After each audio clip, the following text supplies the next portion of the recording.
Due to the graphic nature of this program, listener discretion is advised. Introducing from Atlantic City, New Jersey, weighing in at 210 pounds, your Italian hero, Joey Image! Hey everybody, how are you? Joey Image here with another episode of That Image Guy. I took a little bit of a hiatus, and I hope that's cool with everybody. I know I talked about this a couple of weeks ago. I think my last episode was 2 weeks ago, but I'm still in the process of moving. I know you guys have heard me talk about it on Twitter and Facebook and GrumpyCast, but we were doing essentially, I don't know if it's called renovations or basically home improvements is what we've been doing. My girlfriend and I, so we've been doing home improvements ourselves. Ripping up floors, ripping up carpets. We repainted the entire place. Just so much work to be done. And by the way, the episode I talked about this on, my last episode was episode 41. I've also talked about it on GrumpyCast for the last couple of weeks. Right now we are on episode 42, which is a number much higher than I thought I would get to. So anyway, but yeah, so we're doing all the home improvement renovation stuff ourselves. We're almost done, maybe another week or 2 weeks probably. 2 weeks probably most, for at least the main part of the house that we're going to live in to be finished, which is the kitchen, living room, bathroom, our bedroom, and office. Other than that, there's only one other bedroom, and it's going to be a guest room, and we're going to work on that last because that's really the least important part right now. And, you know, basically we want to get the bathroom. That bathroom is priority right now. There's some electrical stuff not working right in there. There's some plumbing stuff not working right in there, the pipes. So we had an electrician look at it the other day. We have a plumber coming this coming week. So we do have a lot of stuff to do still, and we're doing it little by little. So, you know, hopefully this will be my last podcast at the house I'm in now, and then when I get the new office, I may start actually doing video podcast. I mean, obviously I'll continue with the audio, but I may just record it because I'll be in the new office. It'll look really nice. A lot of my nerdy, geeky stuff will be all over the place. Some of it already is. Some of you have seen the pictures I put on Instagram and Facebook and Twitter earlier this week. So, you know, look forward to that. I will be doing a full office tour. I may do a full apartment tour or a house tour once we're done. Not sure yet, but I'll definitely be doing an office tour video at least. So anyway, how the hell are you guys, man? I haven't talked to you in like 2 weeks. And you know, to my surprise, I in my head, I have this idea that nobody listens to this. But then in the last couple of weeks, I've had 3 people on Twitter say, hey man, for some reason the podcast isn't updating. Can you like let me know what's wrong or whatever? And I was like, oh man, I'm sorry. I actually haven't recorded any new ones in 2 weeks. So it's not you, it's me. And I know George Costanza invented the it's not you, it's me, but I assure you it is not me. I'm sorry. I assure you it is not you. It was, in fact, me. So anyway, the last one that I did was a Q&A regarding only wrestling questions, and I actually got a lot of questions for that one. Some of them, I think I got 14 or 15. So I'm doing the same thing now, but not wrestling. So only questions right now that I wanted to answer are not wrestling related. I mean, I was in wrestling for 15 years, over 15 years. I mean, I'm still involved. I'm on quote-unquote hiatus right now, but I'm still involved, and, you know, it's just like, that was such a big part of my life. I'm going to be 39 years old in about 1 week, and I was in wrestling, I'm still in wrestling for a little over 16 years, so almost half my life has been in wrestling. So, you know, it's kind of like, I try to not talk about wrestling on this podcast too much, because it's just been so much of it, and, you know, it's okay to take a break once in a while. I talk about wrestling a lot on Facebook and Twitter, so it's cool to, I think it's cool to have this podcast kind of not be about that, or not primarily be about that. If people ask me questions about wrestling, or if something comes up that I want to talk about, I'm going to talk about it. You know, people are free to ask me anything that they want. It's just that I try to do these kind of, you know, non-wrestling episodes once in a while as well, which is generally the majority of what I try to do on this show, at least. So I'm going to get right into it. As I said, this is a non-wrestling Q&A. I took questions on Twitter for the last week. I planned on actually recording last week. It didn't happen. I wasn't able to. So here I am now. And I did get about 17 or 18 questions. I asked for them to be tweeted. A couple people emailed me. I can't answer all of them. I simply don't have enough time, or at least all of them I can't do in one episode. Maybe next week or next episode I'll do a couple more. But for now, I'm just going to pick out some of the cooler ones and answer those and get started right now, actually. So first I'm going to start with Anthony Menegoni. Who would be your 5 top actor and actresses you would like to meet in real life? That's like 10 people, and I don't have time to do that, but I will do 5 mixed. I would love to meet Tom Hanks. I'm a big Forrest Gump fan. I was a big Bosom Buddies fan. There's a blast in the past. I'd like to meet him, Kevin Spacey. I'm a huge fan of Kevin Spacey. Specifically, I'd like to talk to Kevin Spacey about the movie K-Pax. I am so in love with that movie, and just the character of Prote was just awesome. And if I could meet any of these people in character, I'd like to meet Jeff Bridges in character as the dude. I think that would be kind of cool. I'd like to meet Jenny McCarthy, only because she's hot and she has a beautiful ass. Otherwise, whatever. I don't really care. She was on that Singled Out show on MTV. Remember, she hosted it or whatever. That was stupid. And she was with Jim Carrey for a while. So I'd like to meet him as well. Jim Carrey would be awesome to meet. If I could meet Jim Carrey in his Dumb and Dumber character, I think Lloyd Christmas. I think that would be pretty hilarious. So that's my 5. Let me get on to the next question from Anthony Menegoni again. With NVIDIA announcing the GTX 1080 video card and being a decent price point, what are your thoughts, or would you get one? I am in love with NVIDIA products and video cards. I've been using them almost exclusively for probably, 15 years now. I've been building my own PCs for probably 15 to 20 years. Actually, over 20 years, I would say. So I've been an NVIDIA guy almost the whole time. I've had one ATI Radeon card, and that was only because someone had it laying around. They weren't using it, so I took it and I put it into a computer that already had an NVIDIA card in it. So I was running triple monitors because both of those video cards supported 2 monitors. Whatever NVIDIA card I had at the time, both supported dual monitors, and I only had 3. So I had a big 21-inch in the middle, and I had 2 19s on the sides. It was really, really cool looking. So, the 1080, people are saying it's decently priced, but it's like $700 or $800, and to me, that just seems like a lot for a video card. I mean, the video card I have now is a GTX 780 NVIDIA, and I think I paid like $350 for it, and when I got it, it was top of the line. I mean, it's still great. It still plays I can play every game in ultra settings. It's super fast. I mean, I shouldn't say every game. I haven't played Overwatch, newer stuff, but stuff that I play. I just got GTA 5 for PC maybe a month ago, and I played that at full settings, and it's got 4K capability. It wasn't called 4K when this video card came out, but that's the highest resolution that it supports. So, I don't know if really. I'm not in the market, I can tell you that. I'm not in the market for a new video card right now. But when I build a new PC, I'll probably get, if not the 1080, then one step lower, which I think is the 980 or the 970. I may get that just to save a couple of bucks and have, still awesome power. Great card. I mean, you really can't go wrong with NVIDIA. Almost any card that NVIDIA makes is top of the line. I love their products, and I've been, like I said, a fan and a customer of theirs for years.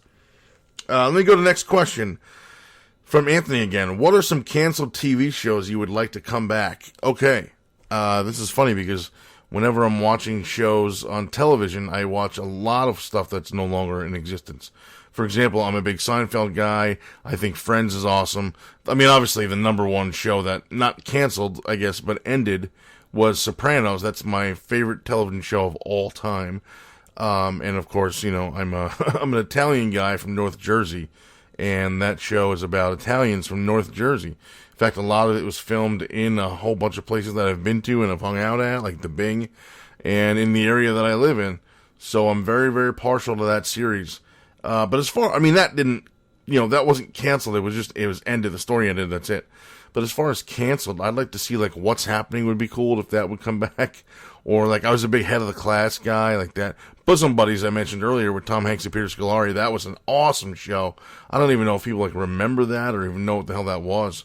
But I thought that was great. Let me see, man. What else? What else was canceled that I would like to see come back?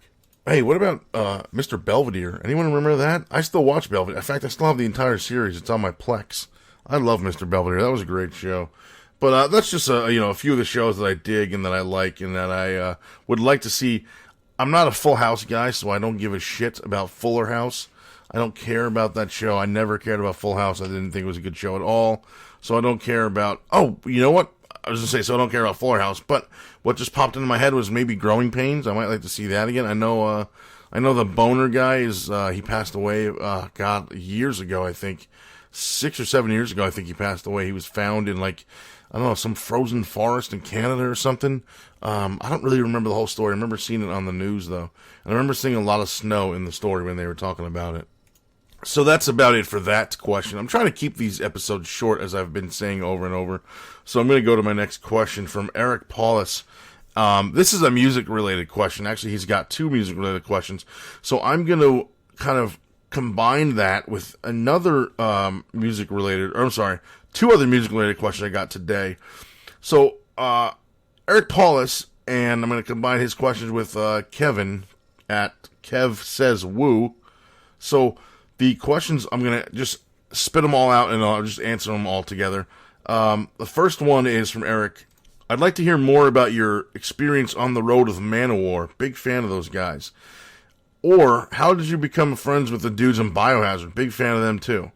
And then Kevin's questions were, ever meet up with Typo Negative, Misfits, Danzig, Biohazard, Sick of It All, Anthrax, SOD/MOD, or any of those kind of guys? Favorite shows you've been to or memories?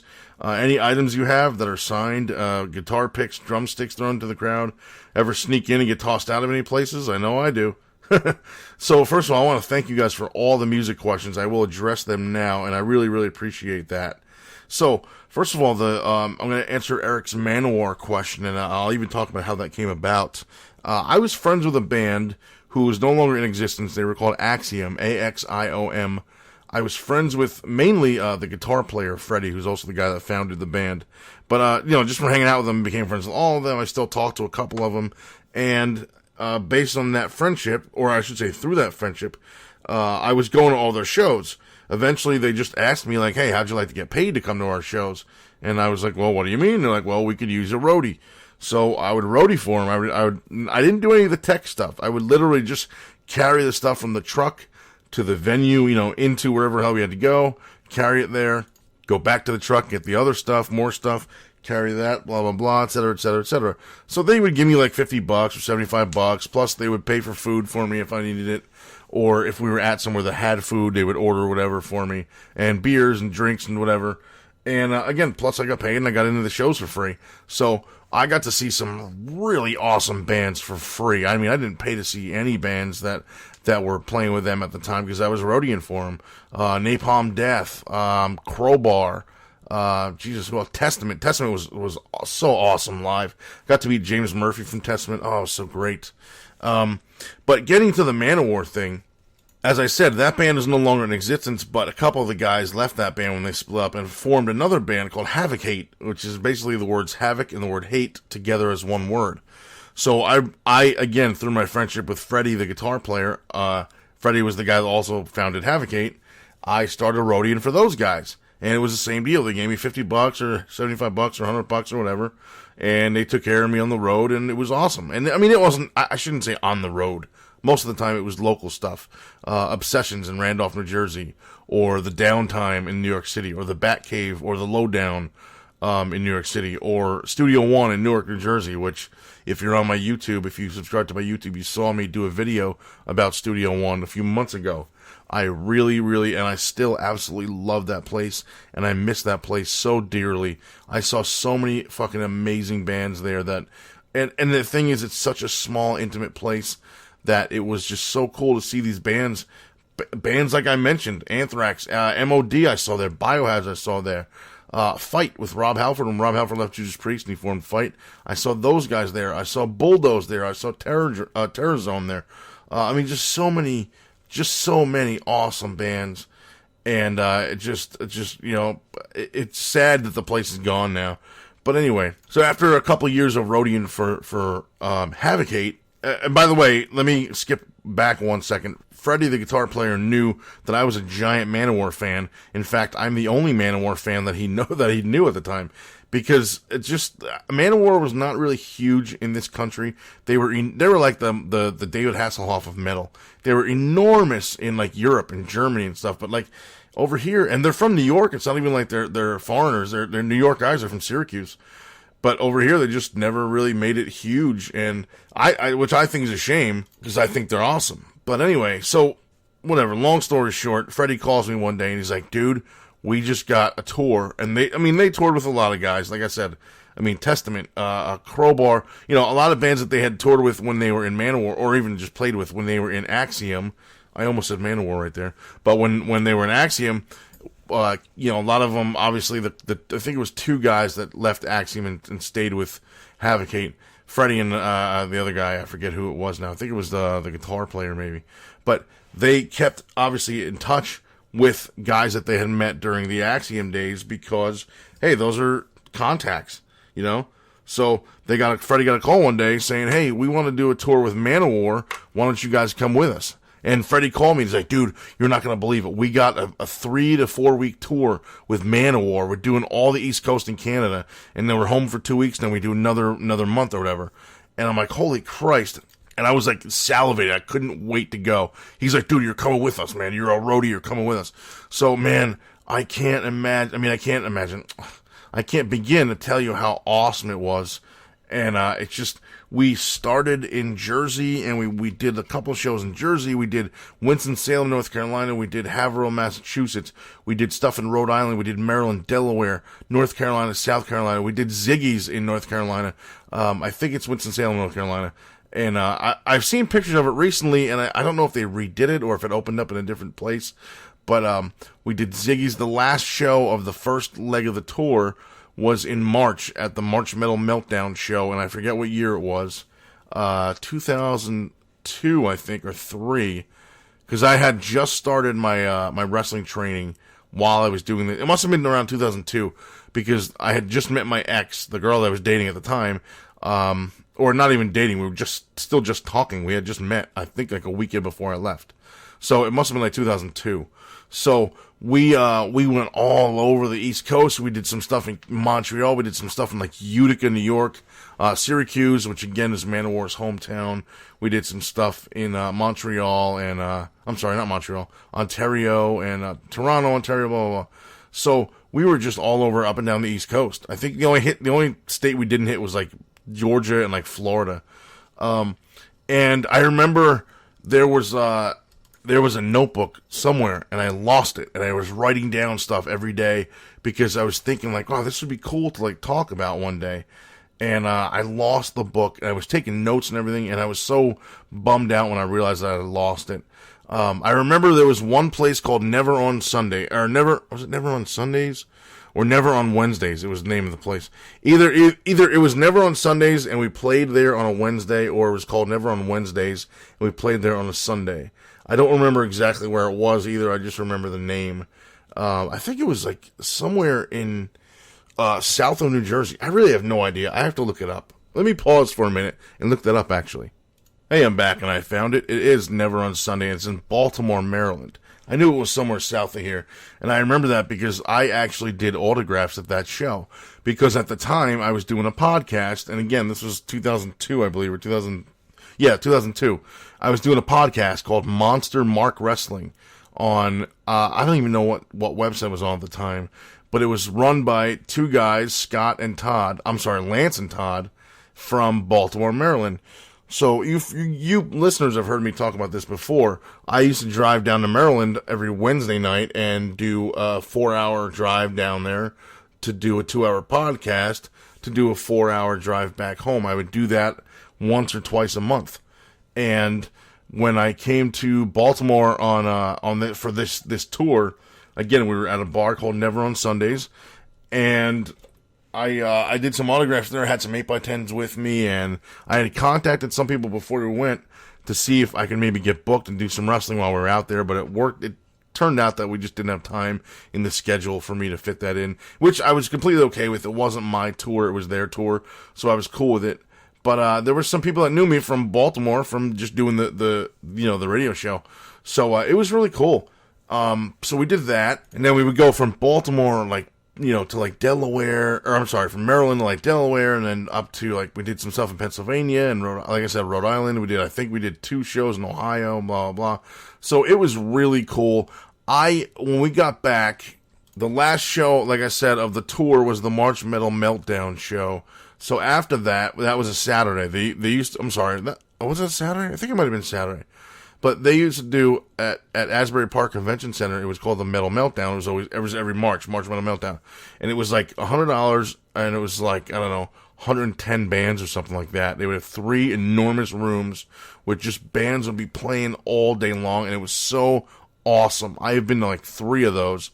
They were so cool. I've seen literally 200-300 bands there. So we did that the last night of the tour, and then we went home, and then again, like I said earlier, we had like 2 weeks off, and then we went back out. But I didn't go in the second half of the tour because during those 2 weeks, me and this girl started talking, and we ended up getting together, becoming boyfriend-girlfriend, and I wanted to work on that. I didn't want to like start a relationship and then leave, for another month and not see her. So I didn't go in the second part of the tour, but we had such a blast. I mean, Jesus, the stories, there were just so many awesome stories and just so many times hanging out and partying, drinking with those guys. We were on tour with them. Again, it was Havocate, Manowar, Usurper was up there the first, I think, 2 weeks, and then they left the tour, and then Bludgeon was on for the following 2 weeks. So it was just super cool, man.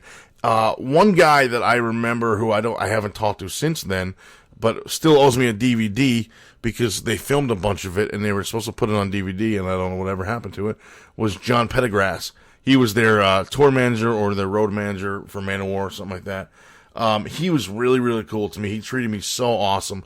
And there was a wrestling connection because the guy that did sound for them for the first half of the tour, at least, was named Tony. I don't remember his last name, but he used to be a sound guy for WCW. So we hit it off just talking about that. So it was like me and the guys in the band were Johnny, O.V. Rodriguez, Freddie again, John Malik was the singer, and Dave Ludwig was the bass player. And we just hung out it was so cool. We would just drive during the day and hang out, party and drink and shit like that, and hang out. And, we'd always go eat. And the place that set up, the company that set up the tour, which I think was Manowar's, tour manager, again, John Pettigrass, I think he set it up with Havocate, and they took care of us food wise. They gave us money for food and everything, and they also they got the band looked at. Now that I'm thinking about this, I haven't actually thought or talked about this stuff in a very long time. But when we were at the Chance in Poughkeepsie, New York, there was I guess I don't know what you would call them. I guess A&R reps or something like that were there from Sony and Century Media that were looking at the band, and I remember Freddie, the guitar player. Again, he was my friend for years. I knew him for a very long time before all this went down with Manowar.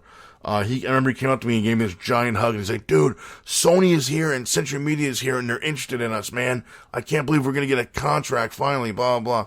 So it was a really cool moment, and we just we embraced and we hugged. I was like, "Dude, man, you deserve it," because he is one hell of a guitar player. Sometimes he has kind of an ego, and I think that's been the downfall of both bands, but he is just an amazing, amazing guitar player. But anyway, I'm trying to not keep this too long. Eric, if you want me to, ask me any other specific questions about that Manowar tour, I will gladly go into detail for you, or even, just tweet you about it. Also, another question from Eric. How are you friends with the dudes in Biohazard? Big fan of them too. Funny story about that. Evan Seinfeld and I met at a tattoo convention in Secaucus, New Jersey, 10 years ago. Well, not even. It must have been more than that, actually. Maybe 15 or so years ago. And he was just walking around, just looking at tattoos. And I walked right up to him and said, "How you doing, sir? My name's Joe. I'm a big fan, blah, blah, blah." And he's like, "Oh, hey, pleasure to meet you, man." And we took a quick picture, and back then there was no no digital cameras or phone cameras or whatever, so I don't know whatever happened to the picture. It may not have even been developed for all I know. And just using the word developed in reference to film and a camera is showing my age. So I don't know whatever happened to that, but I just told him, hey, my name is Joe. I'm from New Jersey. I'm a big fan of yours, and blah, blah, blah. And I was like, big fan of Biohazard. Love you guys, and seen you so many times, and blah, blah. So that's it. We didn't really talk a lot. It was just, I did a lot of talking, he did a lot of listening, and then that's it. We went our separate ways. And I never talked to him again. And then one day on Twitter, he followed me, and I was like, this is strange. Like, I'm a big fan, but I don't know how he would come to follow me on Twitter. So I followed him back, and he sent me a DM. He's like, hey, buddy, how are you? I go, I'm good. Do we know each other? I said, obviously, I know who you are, but how do you know me to follow me? And he's like, dude, he said, I saw the picture of you and recognized you. You're the guy from Jersey. We met at the tattoo show. I go, holy shit. And this was probably 4 or 5 years ago now. So probably it was 10 or 12 years since I had seen him, since I had met him. And I go, how the hell do you remember that? And he said, man, I got a good memory. And, plus he's from New York. He's, plus I'm from the tri-state area. So, I know, people from there, and, I remember you and remember your face, and I remember you're from my home area or whatever. So it was cool to see you. It was cool to meet you, he said. And I go, that's amazing. So, that's kind of how Evan Seinfeld and I became friends, and he's always been cool to me since we started talking. When I had my spinal surgery 2 years ago, he would tweet me stuff, he would tweet me like, hey man, how you doing in the hospital? How's it going? Blah, blah. I remember the coolest thing he ever told me was, they can't keep the tough ones down, and I know you'll be up on your feet sooner or later, sooner rather than later, blah, blah, something like that. He said, and it was really cool. And he would DM me stuff like, hey man, like, how are you? I hope everything's good. Hey, let me know when you get back to wrestling. He actually offered to give me a song, to use a song for my, when I returned to wrestling, which I didn't return. I mean, I returned to do my retirement series, but that's it. But he was going to give me, we had the paperwork signed for a song from his new band, and it just didn't. And by the way, that new band is called Atticus 7. So they were going to give me a song. We had paperwork written out, signed, copyright, licensing, saying that I can use the song for my entrance in wrestling, blah, blah. And it just didn't work out, so because I couldn't return. So basically him and I haven't talked to him in a while, maybe, I don't know, a month or two maybe. But we still follow each other on Twitter, and, once in a while, like I said, it's been a little while, but once in a while we'll DM each other, hey, how are you, man? How's everything going? Or he'll tweet me like, hey, buddy, how's life? And blah, blah. But as far as the rest of Biohazard, I never met anybody else, and until recently, actually, I became friends with Billy from Biohazard. I don't even know how the hell that happened, but I'm still friends with a guy named Joe who plays drums for Undivided. And Undivided and Biohazard and Propane did a tour together in Germany last summer. I think it was the summer before. And we met, Joe, the other Joe, met Billy from Biohazard, and somehow they got talking, and he mentioned me, and that I had broken my neck, and that I was a wrestler, and a big fan of blah, blah, blah. So Billy followed me on Twitter and started talking. He's like, hey man, me and Joe were talking about you last night. I hope you're alright. Heard about your neck, blah, blah. So we just started talking that way through Twitter, and everything was really cool, and he's a really, really good dude. Billy is such a fucking good dude. Man, he is super down to earth. And just like a family man, and just a good person all around. And he also offered to let me use a track, but at this point, I knew that I wasn't going to return. I was only going to do the retirement tour. So he offered to let me use a song for my retirement, my final 5 retirement matches. And we ended up it didn't work out. We just weren't able to hook up in time to get everything worked out. So that actually didn't happen. Unfortunately, I was really, really looking forward to that. But unfortunately, like I said, it couldn't work out. But through Billy, I met Danny, the drummer of Biohazard. And Danny actually lives in Jersey, down South Jersey, somewhere by the shore. And he's a big wrestling fan. So the first time I met both of them, Danny was like, dude, I was just at a JCW show last week, which was Jersey Championship Wrestling. And it's a company that I've worked for in the past. I was like, man, what a small world it is, dude.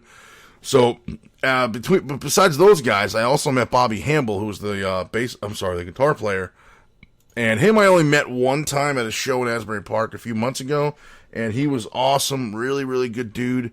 I never got to meet the new guy whose name I believe is Scott Roberts, the guy that replaced Evan Seinfeld. But that's basically how I became friends with them. And like I said, Evan and I haven't spoken in probably a month or two, but I speak to Billy pretty regularly on Twitter at least. And I go to every Biohazard show that I can. Every time they come around this area, my area, I go. And, Billy always sees me on stage. In fact, funny story, quick little story from the last time I saw them was at Asbury Park, New Jersey in, September, October, something like that. It might have been even November, but it was the end of 2015. And I got in there, and I had already known Billy at this point. And I got in there, and me and my buddy John were there. We were hanging out, and we were in the... I don't even go in the pit anymore because of my neck, and I just can't deal with it. But I still stand up front, like right by the stage. So the pit usually breaks out in the middle of the floor, which is where I spent a lot of time when I was younger, man. I used to love that shit. So I went to, I would be up at the front of the stage to try to avoid the mayhem that I used to once love being a part of. And at this particular show, Billy, I was right up front. I was right kind of in front of sort of where Billy was, like where he was standing for most of the show. Obviously, he runs around, jumps around, he gets all into it and shit, but he always gravitates towards this one, sort of like the center of the stage with the microphone there, because he's also still one of the singers and always was. So during this particular show, I don't want to say I was too close to the pit, but the pit was too close to me. Let's put it that way, because the guys in the pit came up front. They were very close to the front of the stage where I was standing, and I was getting a little bit knocked around, but nothing like serious or whatever. But Billy kept looking over at me, like every few lyrics or lines he would sing, he would look over at me, and I didn't know, like I thought he was pissed off that I was there, or I didn't know what was going on. So later on, after every show, I don't know if I mentioned this before, but after every show, I'm backstage hanging out with them. And if you look on my Instagram or my Facebook or Twitter, probably all three of them, I'm not really sure about the Instagram one, but there's pictures of me, of us backstage hanging out. In fact, if you go on my Twitter, they have that little Twitter cover photo or that banner photo in the Twitter profile. And that is of myself, my friend John, and Billy and Danny from Biohazard backstage at Asbury Park. So when we went backstage, he was like, dude, are you crazy? I go, what's the matter? He's like, I was worried about your neck, man. Your fucking neck's broke. Like, you're out there, like, right by the pit, man. Like, I was watching out for you. He's like, I was going to grab you by your hand and lift you up and put you on stage to watch the show, but, you seemed okay. I'm like, no, I was fine, dude. He's like, all right, well, how about next time you come and see us, you're on stage watching? And I'm like, dude, are you serious? That would be fucking awesome. He's like, yes, absolutely. I'm like, oh, dude, that's awesome, man. Like, so, I'm like, dude, it's like so cool, bro. He's like, oh, yeah. He's like, I don't want your neck getting fucked up in one of our shows. I don't want anything going wrong, blah, blah. You're a good dude, blah, blah. Gave me all this, praise or whatever. So I was like, man, that's so cool. So apparently the next time I go see Biohazard, I'm on stage. I can't wait. That's going to be so badass, a rock with those guys right on stage, man. It's going to be so fucking cool. So that's my Manowar and Biohazard stories. Now, I realize this has been very long, but let me get to Kevin's questions really quickly. Any cool items that I have signed? I have a Bumblefoot picture. If you don't know who he is the former guitar player from Guns N' Roses. Now that they're doing the reunion tour, Slash is back in the band. Ron Thal, aka Bumblefoot, was in the band for years during, the Chinese Democracy days and stuff like that. And I met him at a convention, actually, where I met him. I went up to him, asked him for an autograph. I was like, hey, man, you're Bumblefoot from Guns N' Roses. He's like, yeah. So I asked him for an autograph. We talked, and he asked me what I do, and I told him I wrestle. And he's like, whoa, I'm a huge fan. So we talked for a while, kind of became friends. He asked me for my autograph. And I was like, well, I don't carry my picture around with me, only when I'm at wrestling shows. And he's like, well, this convention is 2 days. Are you going to be here tomorrow? And I said, yeah. He's like, can you bring me a picture tomorrow? I'm completely serious. Can you actually bring me a photo? And I go, absolutely. So I go home, like, holy shit, Bumblefoot, a fucking guy from Guns N' Roses, just asked me for my autograph. So I brought him an 8x10 the following day. He was like, dude, would you sign it for me? So I signed it, and then, we took a picture together, which I don't even know where the hell that picture went. But I saw him there, we hit it off, it was awesome. And then I saw him again a few months later at the Chiller Theater Convention in New Jersey, and, he recognized me, of course, said hello, we talked there. He signed another picture for me that says, first the wrestling thing, and now this. And it was just really cool. He was a really good dude. So I don't really have any signed memorabilia other than that picture of him, like pics or sticks or anything like that. I've never snuck in anything. Usually if I don't buy a ticket, then it's because I know someone and got in for free. And ever meet up with Typo, Misfits, Danzig, Biohazard, sick of it all, blah, blah. So I just talked about the Biohazard thing.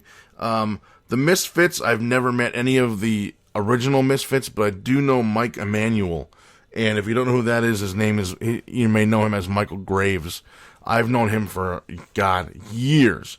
I haven't seen him in a long time, but he grew up and lives about 10, well, I don't know where he lives now, but he grew up about 10 minutes, 5 or 6 miles from where I live, or where I currently live that I'm moving out of. And I knew him when he was a kid. He was in a band called Mulch. I know that he never heard a Misfits song until he went and auditioned for him, and he did a terrific job. I saw him once. The last time I saw him in person was in 2005 in the city. We were doing an autograph session for Eric Tapout, who used to run Pro Wrestling Syndicate. This is before Pro Wrestling Syndicate was a thing, and he emailed me thinking that I was the Joey Image from the Misfits, and he was like, "Hey, could you come down and do an autograph session? I'm a concert promoter." And at the time, he was doing concerts. And I was like, "Oh, this is not the same guy. I'm sorry, no hard feelings." And he was like, "What do you do?" And I was like, I'm an independent wrestler." And he's like, "Well, hey, you know what? I watch wrestling too, and I love that shit too. And I thought about maybe getting into doing some wrestling promoting. So why don't you come down? We'll still do the thing, even though you're not the same Joey Image I was looking for." And I was like, "Whoa, that's so cool." So he goes, "Oh, by the way, speaking of the Misfits, Graves is playing a show that night at this event." I'm like, "Oh, that's so awesome." So we did autographs. It was like me, like Beefcake was there. Axel Rotten didn't show up, but we were going to do some kind of brawl thing with me and him, but he didn't come. Velvet Sky was there. Johnny Heartbreaker, a.k.a. Romeo from the Heartthrobs WWE. And again, Graves did a concert that night in the floor of this, like there was the floor level and then it was up one level in this venue. I don't even remember the name of it. I remember I was interviewed for the Aquarian, which is like a rock newspaper, like almost like the East Coast Rocker. So I did that, and I met a bunch of people, actually. I met a ton of people there. And that night was the last time that I actually saw Graves in person. But he came up to me and I was like, "Mike, do you remember, or do you recognize me?" And he goes, "Yeah, I think so." And I said, do you remember me or not?" And he's like, No, I do. We used to go to Rocky Horror together." And I was like, "Holy shit, how do you remember that?" And again, he just remembered me by face, but we used to go to Rocky Horror. They used to do the Rocky Horror Picture Show on Route 4 in Paramus, New Jersey at Cinema 35. And he used to go. He was one of the crowd that would go there, and I would go as well. I didn't go every single week. Some people went like every Saturday night. Like, I didn't go every Saturday night, but I went maybe once a month or once every other month. And Mike Graves, or Mike Emanuel, was one of the guys that was there with us. So he recognized me. We talked for a little bit. It was really cool. We caught up. I haven't seen him since then, but, we got to hang out and stuff, and it was really cool. As far as anyone else that you mentioned, Kevin, I've never met or seen a lot of the other people. I mean, I've seen them, the bands live, but I've never really met them. I may be going to see Sick of It All in July, though, in the city. I did meet Peter Steele one night from Typo Negative, but not because of Typo Negative. I was at a Carnivore reunion show. I love Carnivore. If you don't know who they are, man, Jesus, go look them up. They were also called Sub-Zero for a very short time. It was Peter Steele's first band, and they're from New York. They were called Sub-Zero, then they were Carnivore. They have 2 records out. They have Carnivore and Retaliation. Rest in peace, Peter Steele. But I met him one night at a Carnivore reunion show at the Grand in Manhattan, which I don't even think is open anymore. And so that was pretty cool. Got to meet him. He said him and Typo were going on tour with Motley Crue shortly after that happened. I was like, "Really, dude? Like, that's kind of odd." He's like, "Well, yeah, it's not anything that I would be excited about, but money. I'm like, "Oh, that's pretty cool." So, so that was cool to meet him. But anyway, I think I'm going to wrap it up here. That was, I still have a few more questions left, but, it's too much to get to right now. But I will be keeping these possibly for the next episode, or if you guys just want to ask me stuff on Twitter, I'll just answer it there. That's fine too. But I want to thank everyone that sent in questions, by the way, because without that, I would not have this episode. So I want to thank you guys a lot. I'm going about 40 minutes. I hope that's okay with you guys. Again, I try to keep this down to like 25 to 30, but I really, really appreciate you guys listening to me. And please follow me on Twitter at Joey Image. Please add me on Facebook, facebook.com/realjoeyimage. Check out my YouTube, youtube.com/joeyimage. And please check out prowrestlingtees.com/joeyimage. Buy a shirt, please. I'm begging you to please buy a t-shirt. They're only $20. You can skip Starbucks for 2 days and buy a shirt. Please. Thank you very much, guys. I'll talk to you on my next episode.